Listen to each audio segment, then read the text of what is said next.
sommes ici aujourd'hui avec Mathieu Mbarga Béga, journaliste politique et écrivain, directeur du support multimédia Africa12 TV, invité du magazine. Mathieu Mbarga Béga, dans la première partie du magazine, vous êtes intervenu sur la qualité des gouvernants africains et sur l'urgence d'avoir de nouvelles élites. Il y a un sujet d'actualité qui concerne toute l'Afrique aujourd'hui, c'est le sujet des élections. Donc, on a vu qu'est-ce qui se passe au Burundi. Une grande crise a été ouverte par la décision du président sortant de changer la constitution pour se présenter une troisième fois, ce qui est illégal. Il y aura en 2016 les élections dans les deux Congos, en 2007 au Rwanda. La situation n'est pas claire. On parle des présidents à vie. On voudrait avoir votre avis sur ce sujet. Alors, mon avis sur ce sujet est à la fois assez, controverse, étrange même, et parfois, c'est à moi de l'expliquer, un peu contradictoire. Je pars du principe que, vous prenez le président Kagame qui, après avoir travaillé deux années, pense parce qu'il a bien travaillé, qu'il lui faut un troisième mandat. Mais avant de revenir sur les exemples précis, j'ai fait une chronique il y a quelques mois où j'indiquais qu'il fallait que les Africains, en termes de processus de démocratisation jeune dans le continent, que les Africains créent ce que j'appelle la démocratie sélective. Ça veut dire quoi de mon point de vue? Ça veut dire que si un chef d'État, après la Constitution qui fixe le mandat de 2 mandats, après on ne renouvelle pas, ça peut aussi être 3 mandats, 2 mandats. Si au terme de 2 mandats, il se trouve que le président en exercice, en tout cas sortant, a bien travaillé, je propose qu'on lui accorde la possibilité de remanier la Constitution et d'avoir un troisième mandat unique et dernier. Pourquoi? Parce que quand vous regardez l'évolution politique du continent, les changements d'hommes neufs ou de personnalités politiques est trop lente. Quand vous voyez le cas du Cameroun, c'est 3 ou 4 générations, des gens qui sont au pouvoir depuis 10, 15 ans, 20 ans. Bon. Donc les changements s'opèrent, les changements politiques, les transitions politiques sont longues et aussi dues à l'histoire récente. C'est-à-dire que l'Afrique a quand même un peu plus de 50 ans d'indépendance, c'est rien contre l'Europe, 10 000 ans d'histoire et de civilisation. Ce n'est pas une excuse quand je vous dis ça. C'est pour bien montrer que la difficulté qu'il y a de structurer et d'avancer sur les leviers fondamentaux d'une nation en termes de développement.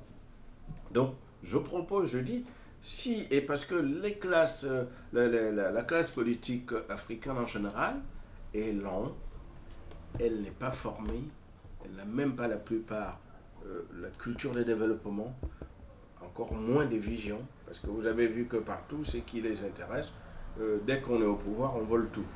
Et du coup, on ne fait pas le job pour lequel on a été élu, ou bien parce qu'on a pris le pouvoir de force, on ne travaille pas pour les populations.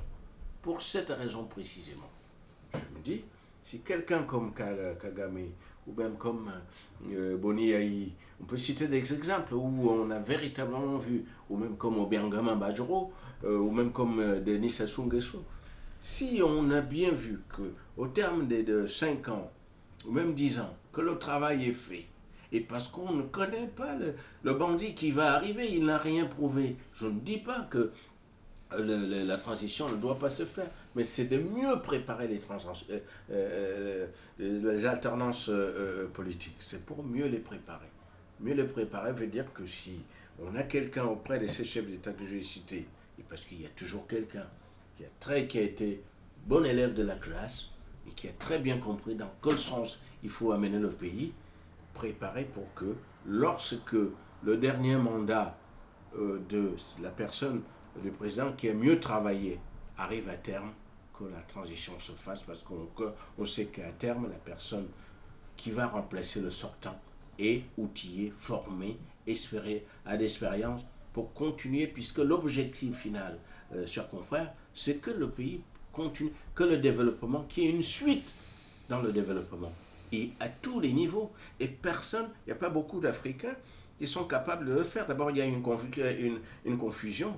L'Africain en général pense qu'il suffit d'avoir été à l'école, d'avoir un diplôme par-ci, une petite expérience par-là. On peut diriger le pays. Diriger un pays, c'est un autre job. Il faut des qualités exceptionnelles, particulières. Je ne dis pas ça pour essayer de m'arranger de telle façon, de telle autre. C'est le bon sens qui me conduit à dire que nous devons travailler, nous devons instaurer en Afrique une démocratie sélective. On ne peut pas pratiquer la démocratie telle qu'elle est faite, pratiquée en Europe. L'Europe, c'est plus de 10 000 ans, plus de 5 000 ans d'histoire de civilisation. Et même aujourd'hui, vous constatez que même en Europe, la démocratie est toujours fragile. Donc on ne peut pas, nous qui avons moins que ça, doublement moins que ça, en termes d'organisation sociétale, nous ne pouvons pas du jour au lendemain laisser le pouvoir à des aventuriers qui retardent, d'ailleurs vous le voyez, qui vont retarder ce qui avait été construit. Les guerres en Afrique et tous ces désordres sont dus au fait que quand un arriviste ou un militaire, un aventurier prend le pouvoir à la suite de la personne qui lui a posé des actes de construction, qu'est-ce qui se passe?